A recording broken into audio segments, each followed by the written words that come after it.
Greetings from Seoul, Korea. Welcome to GSL. I am Tasteless, and with me is Artosis. I am certainly feeling a lot less jet-lagged today. How are you feeling? I am feeling wonderful, Tasteless. I got enough sleep last night for the first time in a few days. I wasn't on an airplane. I'm a happy guy, man, and I am ready for these awesome matches we have here today. It's going to be pretty exciting. We've got at least 3 games with OGS. Ton of Zergs playing today. Should be pretty cool.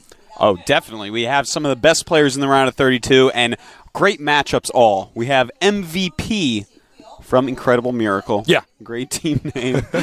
He just got top 8 in a Star League in StarCraft 1, one of the highest ranked A-teamers to switch over as of yet. Yeah. So that's really exciting to finally get to see him play this round of 32 match against a much better opponent than his last one in OGS Zenio.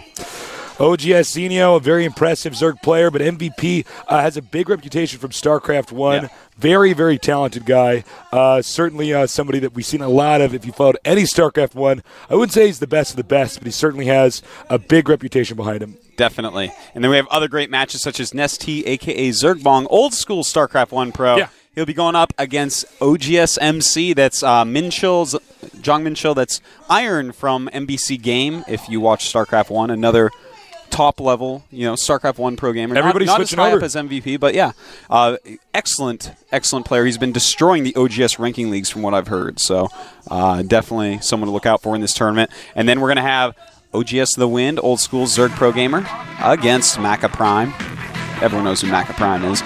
And then Loner, Chinese champion, against Terrius. Save the best for last. He did get second place at the BlizzCon, so that's going to be pretty cool. Yeah, definitely. Here's the match results for day number 2. As you can see, San Zenith got completely raffle-stomped by Czech Prime. That was pretty painful to watch. Match. That was a bad match. Over here we have Linok against Nek Seoshin. Much better, a little bit of an action-packed slugfest. Easy. OGS Nada completely dominated Park Jung-hyuk. Yeah. No shocker there. And finally, my nerd EG Hydra took on OGS Gone in a pretty entertaining series. He nerded that kid. Nerded him right in the head with his fist. He bodied that kid. He bodied him. That kid got deaded. Bedded? Deaded. Oh, I thought you said he got bedded. I'm like, Hydra tucked him into bed. I'm bringing over fighting game terms here. I learned some of those at BlizzCon from Gutek, so that kid got deaded. And I think in a minute here we're going to get today's lineup, which we already kind of talked about. Which matchup are you most excited to see today? I think the MVP one, because not only is the winner very interesting to me, because the winner of MVP against Zenio goes up against Hydra, but I don't know, I haven't really seen MVP display his full skills yet in StarCraft 2. I've heard a lot about him. We missed the cast of his round of 64 match, so I'm just excited to see that. Now I'll just repeat it one more time. MVP against OGS Zenio, Nesty, formerly known as Zergbong, against OGS MC. Finally, OGS The Wind, old school StarCraft 1 player against Maka Prime, and Loner against Tenuous Foul. To go up what you were saying earlier, I think I'm most excited to see Loner play today. Oh, that's true, too. Yeah. Terrius actually took out a good Terran in the last round. I can't think off the top of my head. Hold on, I think I have it written down here. He was a fairly aggressive He took out Paul Prime, who was quite a good Terran player from last season. But so Terrius, obviously quite good at Zerg vs. Terran. Yeah. Loner, of course, just got second at BlizzCon. Total sick baller nerd. Can't wait to see Loner play. It's going to be pretty cool. Let's talk a little bit more about this first matchup here. MVP against OGS Zenio. MVP on the team, I am Incredible Miracle. You got to distinguish that from the miracles that aren't actually that impressive at all. So, very exciting team name there. Well said, Tasteless. Thank well you. said. So, yeah, MVP, he's got a ridiculously high elo. He had the highest in the world, I think, for a while. As did the player in our second match, Jungmin Cho. These A-teamers from StarCraft 1, they really know how to grind. Oh, no You think kidding. other players know how to grind. These guys know how to grind, all right? They are used to being slaves to the game. So, definitely a great player with a huge ladder ranking. Cannot wait to see him show out his Terran vs. Zerg play against Zenio, who is, I've heard, doing very well in the ranking leagues in OGS. Spunky speaks very highly of Zenio. Yeah. Very impressed with that player and his team. MVP, of course, I would have to say probably the favorite here. Yeah, I'm going to just because of his RTS history in StarCraft 1. Now, we don't know. Maybe he's one of those guys that was more of a robot, more of a photocopy machine. Yeah, less of a creative player in StarCraft 1. No, it's MVP, but I'm just saying, if he hasn't caught on to the metagame shifting quite quickly in StarCraft 2, he could have a pretty tough time. That is the a game very is being good point. patched very rapidly. You know, so I would say he's probably the favorite, but if I'm wrong and he loses, those are the reasons why. He hasn't been able to keep up the pace. You're completely right, Tasteless. That's the one big Thank weakness of new-aged StarCraft 1 pro gamers is they learned how to get that good by copying those who went before.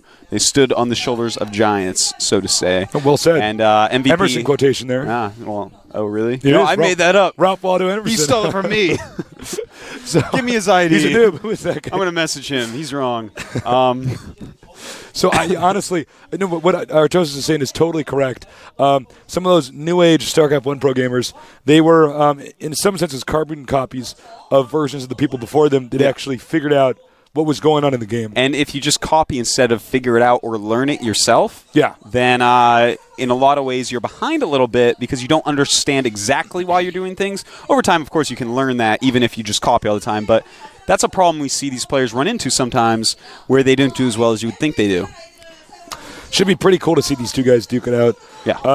OGS Zenio, we saw some pretty impressive games from him last season. I'm surprised he didn't get further, to be honest. Well, last season Zerg was having a lot of problems. It seems like the game is balanced out a lot more right now. Yeah, that's true. So I think that this should actually be a really great match. He's got a lot of good Terrans to practice against on that team, such as, of course, Ensnare, Hyperdub, TLO. And here we have him, MVP on the left.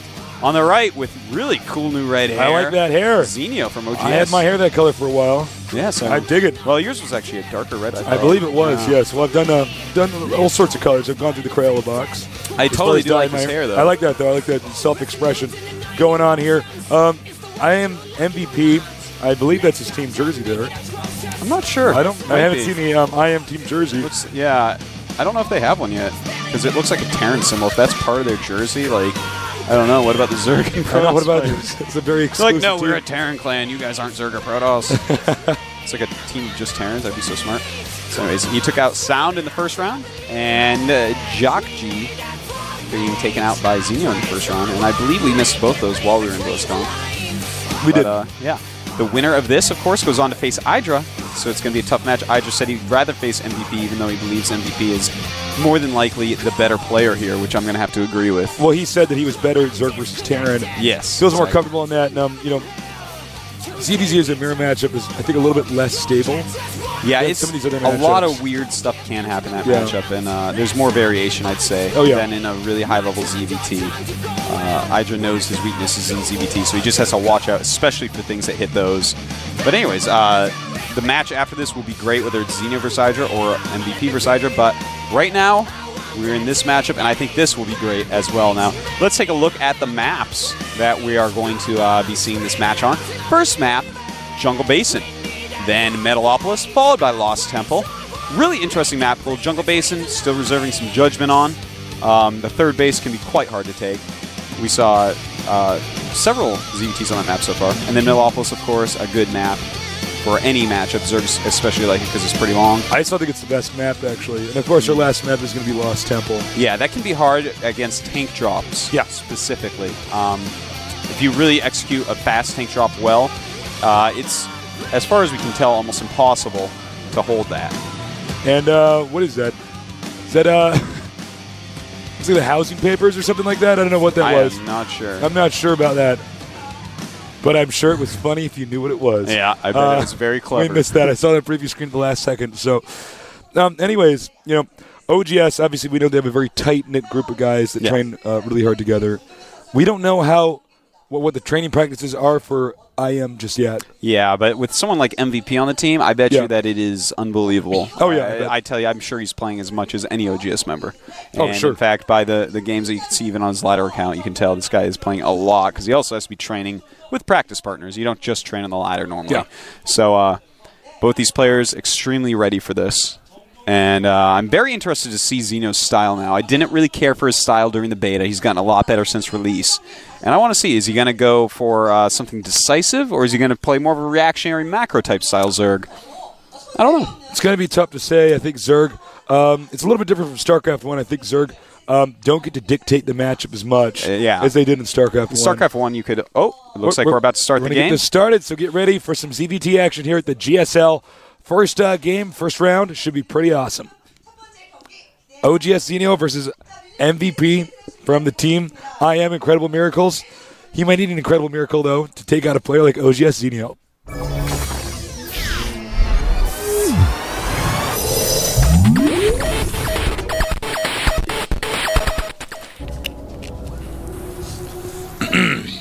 Up here in the red at the top left, we got our Terran player. Say that as if you're bored already, Tasteless. I am MVP. Down here at the bottom of it. Down here in the blue. Well, shucks, guys, down here at this corner in the blue, our Zerg player, very talented. His name is OGS Zenio. So every day I get closer and closer to sounding like the woman in the emphysema commercial. That's right. Your voice sounds a lot better today, Tasteless. Yeah, I think it does. Well, it feels a lot better. Yeah. That's what some Still good rest sounds can do hoarse, for but you. yeah. Sleeping on an airplane, not so much. Air on the airplane, not so good for the throat. No. Well, as we were talking about before, I think it's good to maybe fill that in. In StarCraft 1, yeah, Zerg could play a very reactive style if they wanted. Yeah. For instance, just talking about ZVT specifically, because that's our matchup here, they could go 3 hatchery and go Mutalisks and just kind of control what's going on, harass a little bit with the mutas and all that. But overall, it played out kind of like StarCraft 2. But they also had the opportunity to do something like a 2 hatchery Mutalisk, where they just constantly put on pressure and dictate what's going on by how many Mutalisks they make, when they expand, and stuff like that. So, in this game, right now, the control style is definitely the stronger style overall, but that does not mean that some people do not play the other style, so we'll have to see what Zenio does like. Yeah, that's very true. This map suffers, I wouldn't say from the same problem, but from the same burden as some of these other maps we've seen, in that the players do get stuck to basing quite often. And we see that drone set down at the expansion for quite a while to make that hatchery. And he may have been leaving it there just in case an SCV came in to build an engineering bay. That does happen occasionally from time to time. Yeah. But I think more likely he just sent it down a little bit early. That's one thing as a Zerg player, you should figure out what mineral count you should send your Zerg drone down to make the hatchery at, so that you don't lose mining time. It's actually very much having worth everything synced up. Think of it like playing a song on a piano. You want to have all the notes coming out at the right time. It's not just about hitting all the right keys in the right order. It's about keeping that tempo up. And for all the aspiring Zerg players, look at this, the drone not going to make it out. Taken out. But as what we were just saying, for you aspiring Zerg players out there that are a little bit lazy, on most maps you generally send the drone down right as you reach 200 minerals. You send him towards the expansion. You'll have 300 when he gets there. So some free info for you there. Free info. Unless you bought the premium service, then it was only, what, very cheap, 20 bucks? Yeah. Note that he did not see the tech lab here with that drone, so he's in the dark. He definitely does know that there's going to be some sort of add-on, though, as the barracks is flying. I like this opening, Tasteless. He's going for a Reaper expansion build.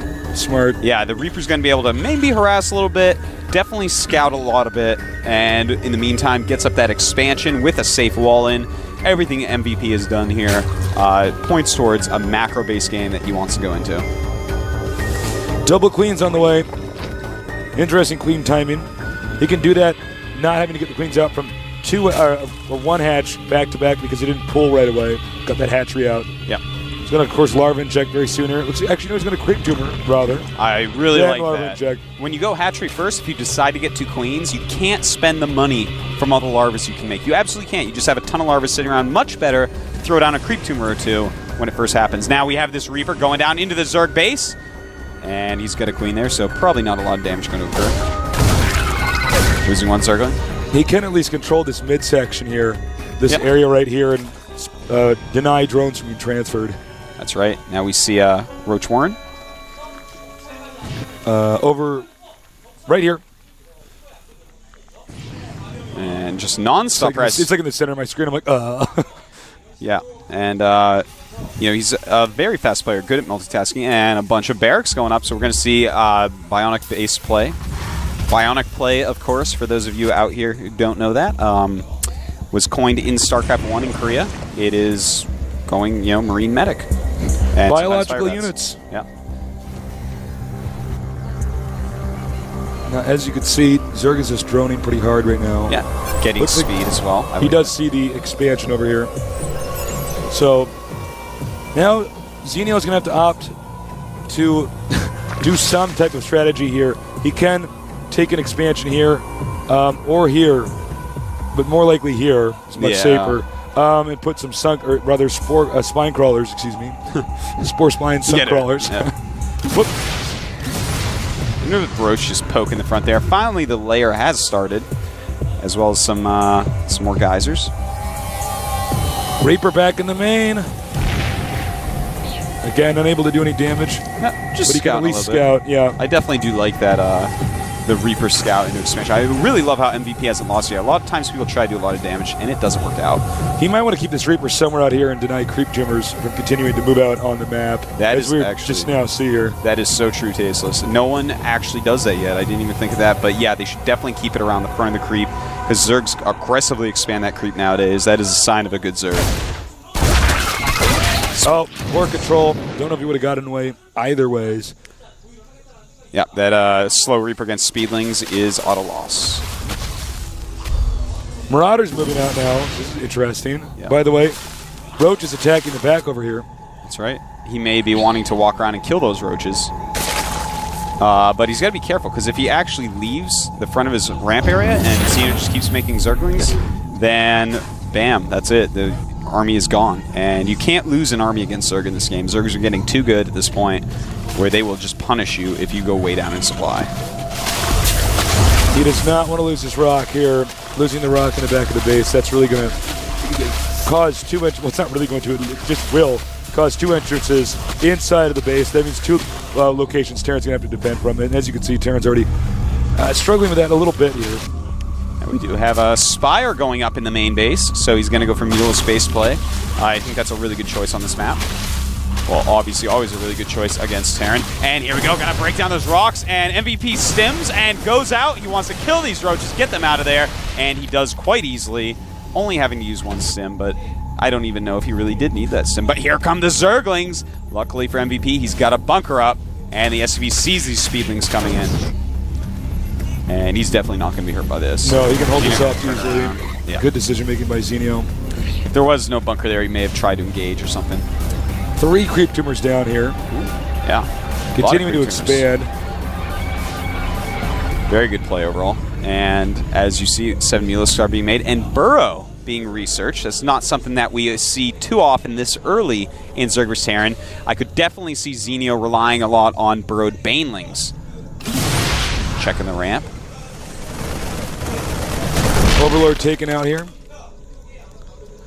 If you want to see a great example of using creep to control the map, check out the game Idra just played in the round of 32, especially the second game. That was really impressive. Indeed, it was. Now, the Mutalisks, they are flying towards that Expo. Going to see what damage they can get done.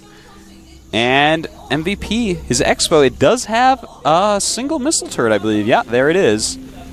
So, you know, the Mutas, they'll be able to pick off some if they want, but they'll have to take a lot of damage to do so.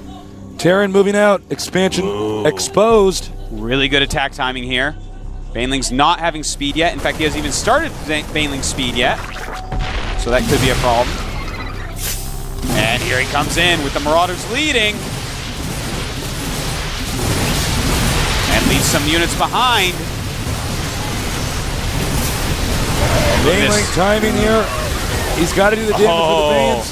Very nice micro. Taking out the Banelings.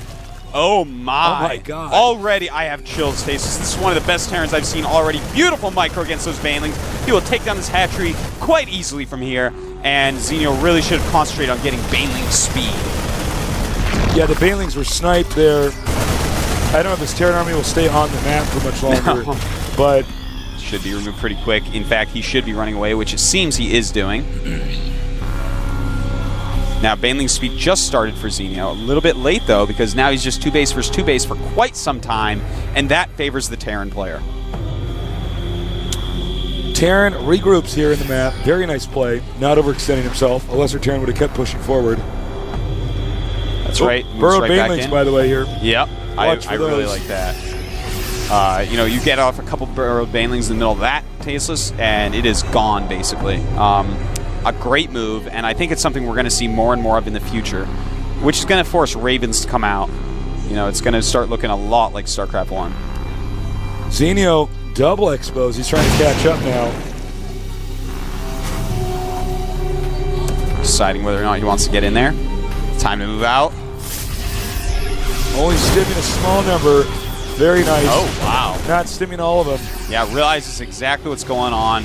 Scans, and oh, look at this. Attacking in now. Bringing the Banes in to take out the SCVs. And Baneling speed just finishes.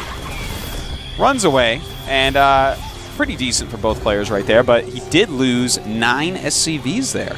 We take a look at the current counts. We got 42 SCVs against 53 drones. 47 Marines out in the field right now. That is a lot of Marines, Tasteless. No kidding. MVP moving out again. Zerg going to go in there once again. He wants the Terran army to turn around. Will MVP bite? No.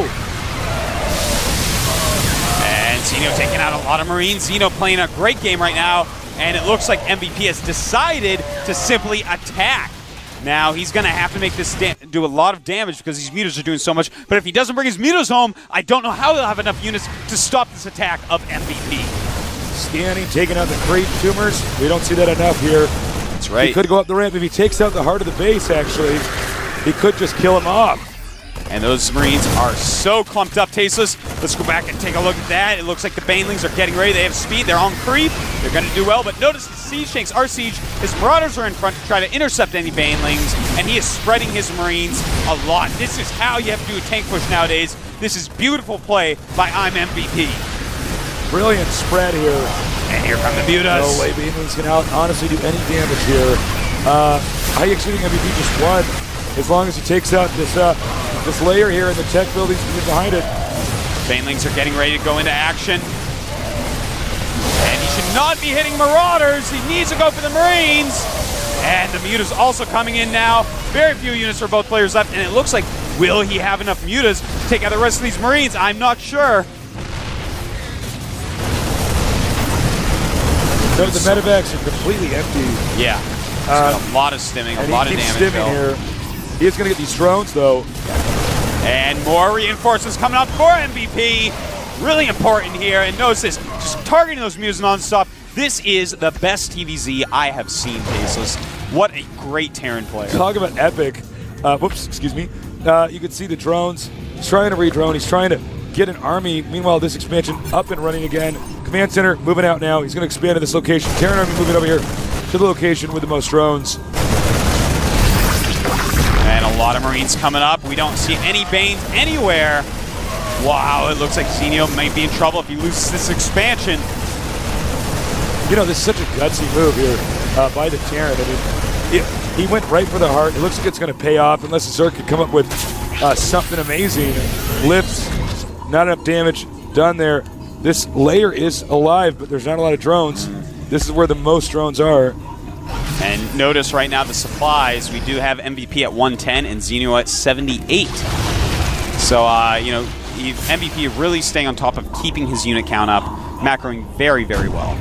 Now the third base going down for MVP. And the timing on this is just, it's impeccable, Tasteless. It's like watching a StarCraft 1 Pro, which this guy actually is. Yeah, this is so impressive. Zenio is doing a good job, but I don't think he honestly expected the Zerg to, rather the Terran, to just go right for his main. I mean, that was really decisive decision-making. I'm really impressed with MVP. Yeah, and I gotta say, I'm also very impressed with Zenio. I think his one big mistake was not getting Baneling speed fast. You need to get it very fast against a bionic-based Terran. And I think that was one of his big problems in this game so far. But he's playing a great game. He has to remake that Spire, unfortunately. As we see, he is remaking. It's almost done. But, you know, he just... his resources aren't so high right now. He doesn't have a great economy. Another small counterattack here. Not going to do any damage. And this might be it. I think it's going to be very, very, very difficult for the Zerg to hold this. Oh, but here are some Banes underneath. Can he blow him up? Beautiful explosion, but did not hit all the Marines. There's a lot of Marines left over. A lot of medevacs there for healing. I love the medevac counts, by the way. And here he goes, going up the ramp, running back down, letting the siege tanks blow up a lot of Zerglings, but there are a lot of Banes. Damn, he is so good. Yeah, notice how he just pulls some Marines up ahead. That way Banes won't do nearly as much damage. Another attack here from the south. And Too many Marines. Top, the Banelings do filter in. Marine's just running out of there while C-Chain's trying to take out the Bane, spreading everywhere. Oh my I'm God. MVP, man. He is the MVP in my mind. Talk about Wow. impressive player. He even has turrets up and a planetary fortress. This is actually just astoundingly good play. But Zenio has played this game beautifully as well. GG. GG. Wow. That was very, very impressive. Yeah. There he is, your winner. I'm MVP from Incredible Miracle. Ex-StarCraft 1 pro gamer. Recently got top 8 in the Star League. There's Zenio. Not too happy with that loss, as you can see. He played actually a really, really good game. I am very impressed with Zenio's improvement from Season 1 to Season 2. It is a very noticeable change, even just from that one game where he lost. I can tell. I'm like, wow, this guy is actually a lot better than we saw last season. I love that Marine spread. Oh, that was beautiful. Brilliant. Yeah. That's great. That's what Terrans need to start doing. You know, that's it, because Banelings are just too powerful against a clumped up group of Marines. So to see that done just so beautifully by MVP, it shows us how awesome StarCraft 2 is becoming right now. As players get better and better, these new ways to control your units pop up, and it's awesome to see Tasteless. I'm totally stoked for game number 2. I can't believe his timing attack there in the main. He didn't bite with the counterattack. He goes, well, he's got too many units attacking my expansion. I'll lift, keep the Expo alive, and just go to the main and kill him off. That was really awesome. His setup there was awesome also. He had his siege tanks spread out enough that they didn't double shoot targets that he didn't want double shot, so he could micro the back ones to hit the Banes as they close. He had the Marauders out in front to take Baneling hits, which actually changed the tide quite a bit. Zeno had them on attack move. He needed to move them past those Marauders because it takes like 1 trillion Banelings to kill one Marauder Tasteless. So just awesome play all around by both players. I'm very impressed. Jungle Basin can be a hard map for Zerg, as you saw, as everyone at home saw. So new. Yeah, it's quite new, but taking that third base can be a little bit difficult. Looks like it's time to start, though. I have so much to say about so many things, but it is time to start this game. Game number 2 on Metalopolis. Let's get ready. And it's going to be pretty sick. I can't wait to see who's going to win this. We're starting right now. The game is loading. Let's get ready.